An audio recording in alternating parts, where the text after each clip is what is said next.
Assalamualaikum warahmatullahi wabarakatuh. Kembali lagi di channelnya Tedia.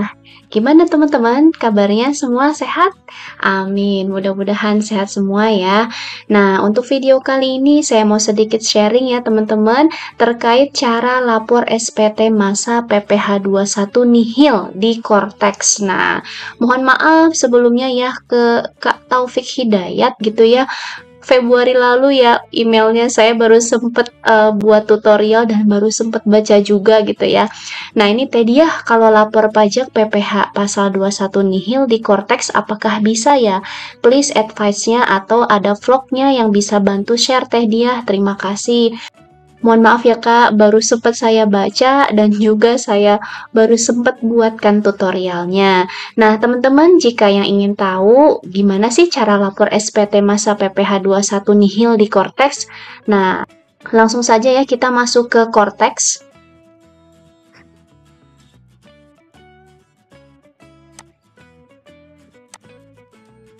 Nah, kita login terlebih dahulu ya, masukkan ID penggunanya, kata sandi, dan juga captcha-nya ataupun kode keamanannya.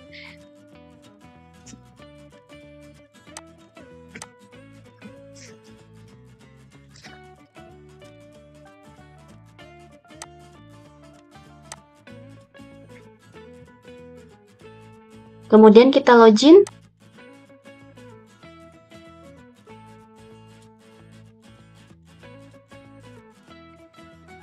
Nah, jika sudah masuk, teman-teman jangan lupa ya impersonating dulu ke WP badannya. Nah, kita impersonate dulu ya ke wajib pajak badannya terlebih dahulu. Pastikan ya teman-teman ini sudah di impersonate WP badannya. Jadi sudah ada notifikasi seperti you are currently impersonating user WP badannya gitu ya. Nah, selanjutnya kita masuk ke ibu pot dulu ya, karena kan untuk melapor SPT kita buatkan bukti potongnya terlebih dahulu. Nah, di sini misalnya ya saya buatkan bukti potongnya bulanan pegawai tetap yang nihil, artinya dia punya penghasilan tapi penghasilannya itu belum kena pajak sehingga nihil gitu ya. Nah, jadi Kak Taufik Hidayat dan teman-teman yang masih bingung, jadi kita buat bukti potongnya seperti biasa ya. Bukti potong bulanan pegawai tetap. Nah, nanti tampilannya akan seperti ini ya. Nah, ini kebetulan sudah masa Maret. Nah, jadi ini saya contohkan misalnya di masa April ya 2025. Teman-teman create dulu. Nah, teman-teman pilih ya masa pajaknya misalnya April 2025, kemudian statusnya normal, kemudian pegawai asing ini tidak. Nah, NPWP-nya misalnya teman-teman input ya sesuai gitu ya, sesuai dengan keadaan yang sebenarnya pegawainya. Nah, ini saya input. Nah, kemudian scroll ke bawah teman-teman lihat status PTKP-nya ya, itu bisa diubah misalnya ada perubahan gitu ya. Nah, kemudian posisinya juga bisa diisikan, misalnya ini adalah sebagai staf sekretariat umum. Nah, saya scroll ke bawah. Di fasilitas perpajakannya ini kebetulan tanpa fasilitas. Jika teman-teman ada fasilitas, silahkan saja ya pilih fasilitasnya. Nah, apakah DTP ataupun fasilitas lainnya. Nah, ini saya pilih tanpa fasilitas. Nah, kemudian pilih nama objek pajaknya. Nah, di sini bisa pilih penghasilan yang diterima atau diperoleh pegawai tetap, diperoleh pensiunan secara teratur, atau diperoleh pegawai tetap yang menerima fasilitas di daerah tertentu. Nah, ini kan karyawan biasa gitu ya. Nah, ini saya pilih penghasilan yang diterima atau diperoleh pegawai tetap. Nah, nanti automatically akan masuk ya jenis pajaknya PPh 21, kode objek pajaknya 2110001. Nah, penghasilan brutonya misalnya ini saya masukkan angka 5 juta ya. Nah, 5 juta ini kan belum kena PPh gitu ya, belum kena PPh pasal 21. Nah, kemudian NITKU-nya saya pilih sebagai pemotongnya ya. Jadi perusahaan teman-teman yang memotongnya. Nanti KAP-nya kode akun pajaknya ini akan otomatis terisi 411121100. Ya, ini artinya adalah PPh pasal 21 setoran masa gitu ya. Nah, jika sudah yakin teman-teman langsung saja submit. Ini saya submit ya. Nah, save data successfully. Nah, ini misalnya di bulan April 2025.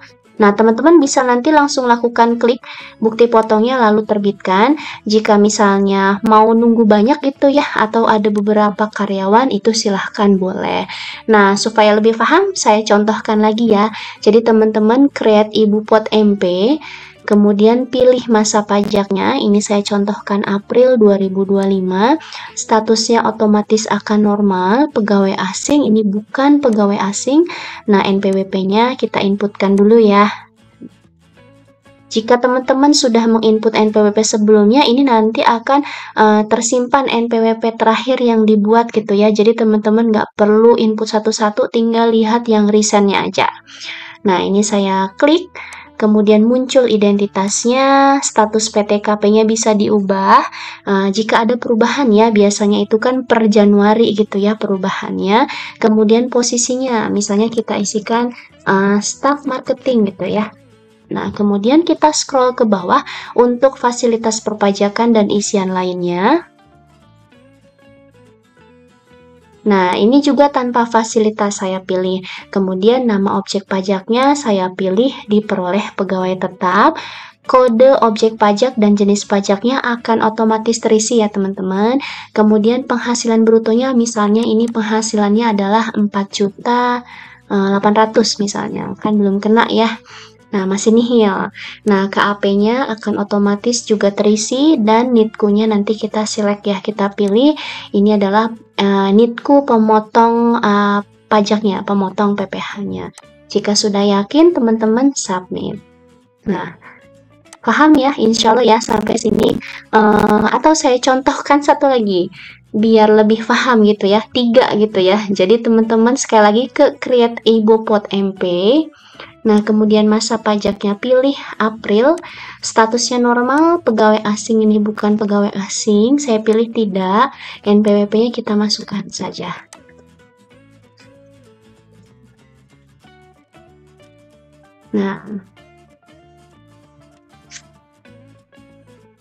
Nah, teman-teman bisa lanjutkan status PTKP-nya ya, bisa diubah dan harus dilihat ketentuannya itu perubahan per Januarinya ya.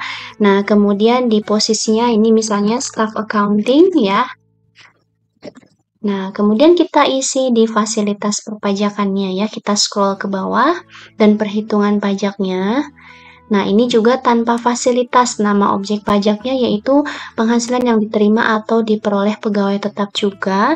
Jenis pajak dan kode objek pajaknya akan otomatis terisi ya. Dan penghasilan brutonya ini misalnya saya isikan 5 juta juga gitu ya. Nah, ini masih belum kena pajak ya. Nah, KAP-nya akan otomatis terisi yaitu PPh 21 setoran massa ya 4.111.100 dan NITKU-nya adalah NITKU si pemotong pajaknya ataupun perusahaannya. Nah, kemudian kita submit. Nah, teman-teman, jika sudah semua, teman-teman bisa select semuanya ya yang di masa April. Nah, ini kebetulan ini hanya contoh ya, jadi saya tidak terbitkan. Nanti teman-teman langsung saja terbitkan gitu ya. Nah, jika sudah diterbitkan, maka nanti bukti potong ini akan masuk ke telah terbit. Begitu ya, teman-teman ya. Nah, jika sudah semua, sudah input semua bukti potongnya, meskipun nihil ya, tetap kita laporkan, lalu kita ke tab surat pemberitahuan ataupun SPT. Nah, di sini ada surat pemberitahuan, teman-teman klik.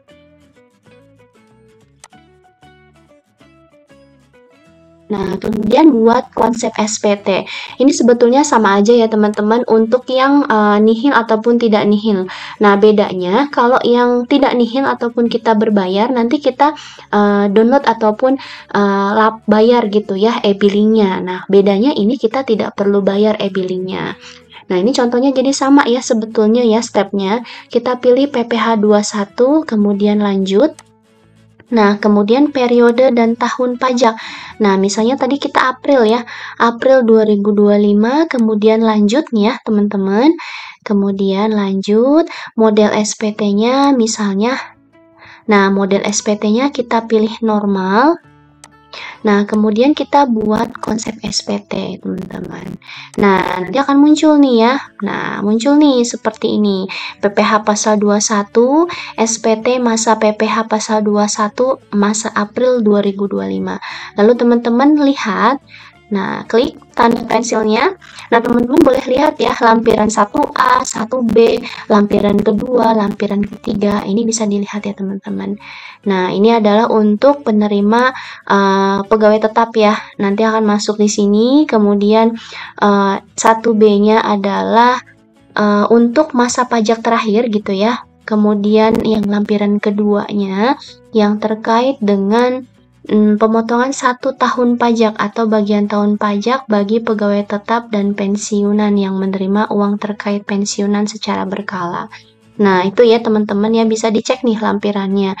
Dan yang terakhir ini adalah lampiran ketiga, daftar pemotongan PPh pasal 21 selain pegawai tetap atau pensiunan yang menerima uang terkait pensiunan secara berkala. Nah, jadi teman-teman nanti jika sudah, lihat saja ya di bagian induknya, pastikan angka yang tadi sudah masuk gitu ya. Nah, karena tadi belum diterbitkan, maka belum masuk ya di PPh 21 ini. Nah, kita scroll ke bawah, pajak penghasilan pasal 21 yang dilakukan pemotongan. Nah, karena kita nihil, maka tidak ada ya yang dipotong.